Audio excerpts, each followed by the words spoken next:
Housewife की अहमियत कहानी। माँ, बेटे और बहू तीनों ही खाने के टेबल पर बैठकर खाना खा रहे थे। खाते समय लड़का अपनी पत्नी को बोला, सीमा, तुमने आज भी दाल चावल बनाया। खाना बनाने में तो आलस मत किया करो तुम। बस हाउसवाइफ ही तो हो, तुम घर पर ही तो रहती हो। तुम्हें रसोई घर में कुछ अलग अलग खाना बनाना अच्छा नहीं लगता है क्या? क्यों रोज ही एक तरह का खाना बनाती हो? सीमा बोली, आज मैं बनाने वाली थी। मैं आज सूजी की खीर बनाने वाली थी, पर रसोई में सूजी खत्म हो गई। मैंने कल ही ऑर्डर किया था, पर अभी तक आया नहीं। कोई बात नहीं, मैं कल बनाऊंगी। रसोई घर में कुकर की सीटी बजती है और खाने के समय सीमा रसोई घर में आती है। रसोई घर से वापस आते वक्त डाइनिंग टेबल पर बैठकर सीमा बोली कि मैंने कुकर में आलू डाले हैं। शाम को मैं आलू के वड़े बनाने वाली हूँ। यह सुनकर उसकी सास को भी खुशी हुई। गोपाल बोला, अच्छा है तुम दोनों को। तुम्हारी पसंद की चीज़ें बनाने में और खाने में बहुत मज़ा आता है। ऐसे में दरवाजे की बेल बजी।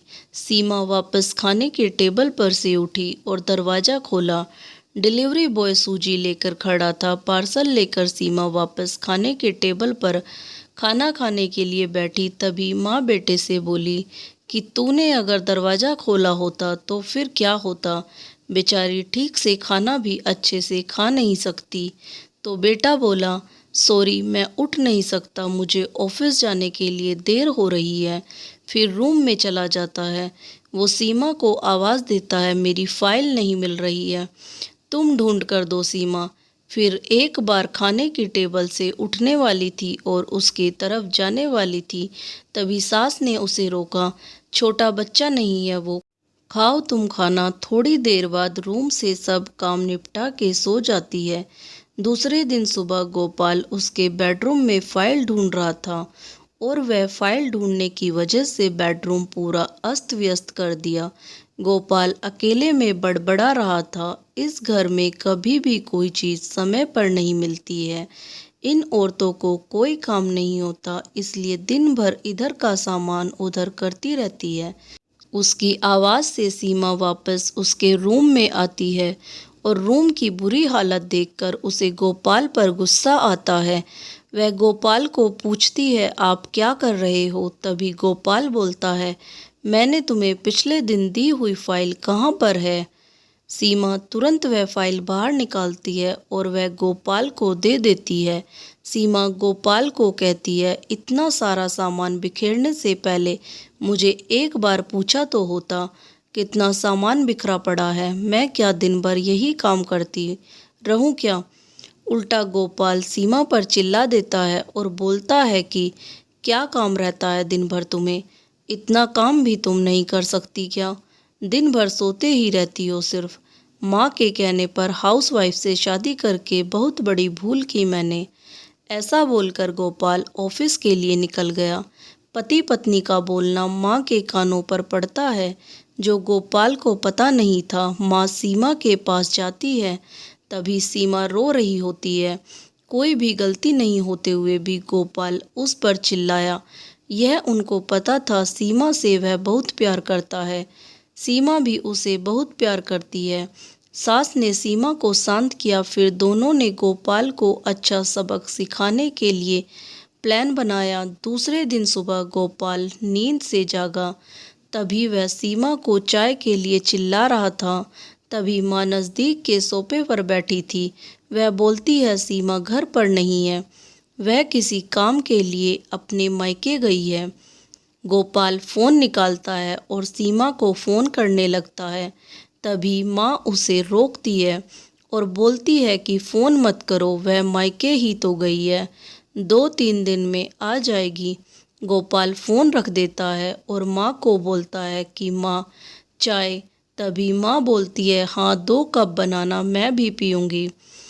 इच्छा ना होते हुए भी गोपाल चाय बनाने के लिए रसोई घर में जाता है। माँ सोफे से खड़ी होती है, बेटा गोपाल को पुकारती है। वो सोचने लगता है कि माँ उसे रोकेगी और खुद चाय बनाएगी, पर माँ बोलती है, मेरी चाय में शक्कर कम डालना। गोपाल चाय बनाता है और चाय लेकर आता है। माँ और बेटा दोनों ही चाय पीते हैं। फिर माँ बोली, चाय अच्छी बनाई है पर सीमा जैसी नहीं। वो चाय बनाती है तब तुलसी के पत्ते डालती है, उस चाय की तो बात ही अलग होती है बेटा। कोई बात नहीं, अगली बार तुम चाय बनाओगे तब ध्यान में रखना।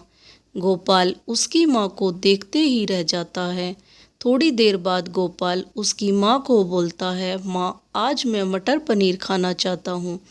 माँ फिर से गोपाल की तरफ देखकर बोली, अरे वाह, आज मेरा बेटा मटर पनीर बनाएगा और मुझे खाने के लिए देगा। अच्छा हुआ, बहुत दिनों से मेरी मटर पनीर खाने की इच्छा हो रही थी। तभी गोपाल बोला, अरे माँ, मटर पनीर आपको बनाने के लिए कहने वाला था। तभी उसे माँ बोली, नहीं बेटा, मेरे घुटने बहुत दुखते हैं, मैं इतनी देर रसोई घर में खड़ी नहीं रह सकती।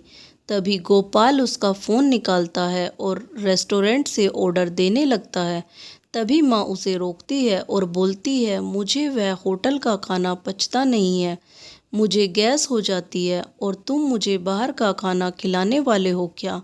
शायद माँ से प्यार नहीं करते हो तुम गोपाल। तभी गोपाल खाना बनाने के लिए रसोई घर में जाता है।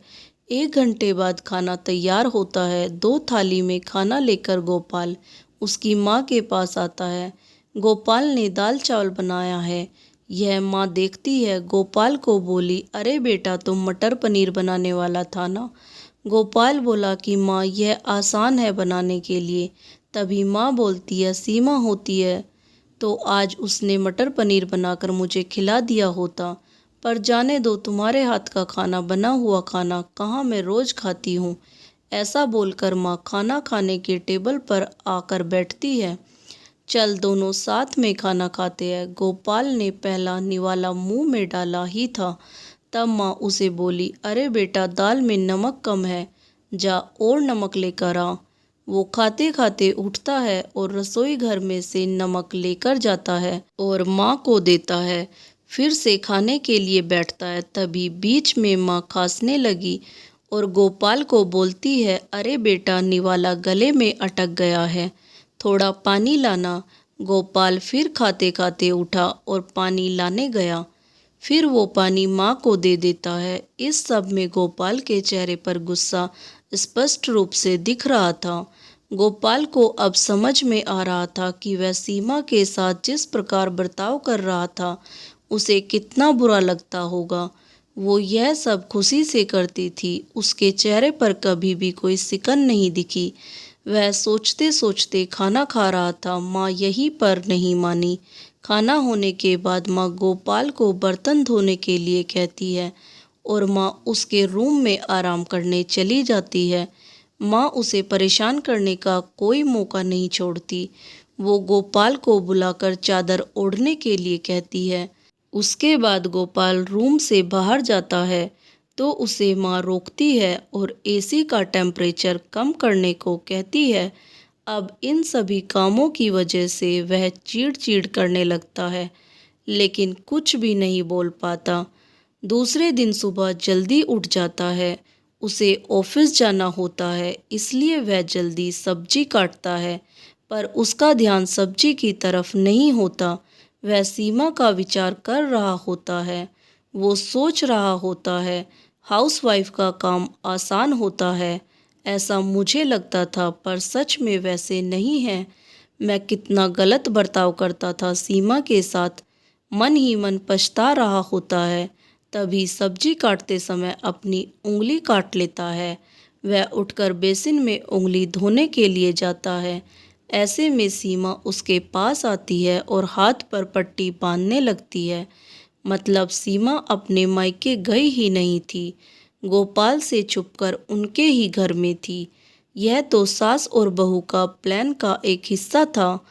गोपाल सीमा को देखकर खुश हो जाता है। वह उससे माफ़ी मांगता है। वह सीमा को बोलता है कि घर का काम करना बहुत आसान होता है। तुम घर पर रहती हो, तुम्हें क्या काम रहता है, ऐसा मैं हमेशा बोलता था, पर एक ही दिन में मुझे सब समझ में आ गया।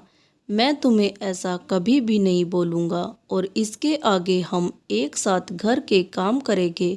अगर घर हमारे दोनों का है तो घर के काम भी हम दोनों ही करेंगे। दोनों का बोलना माँ बाहर से सुन रही थी।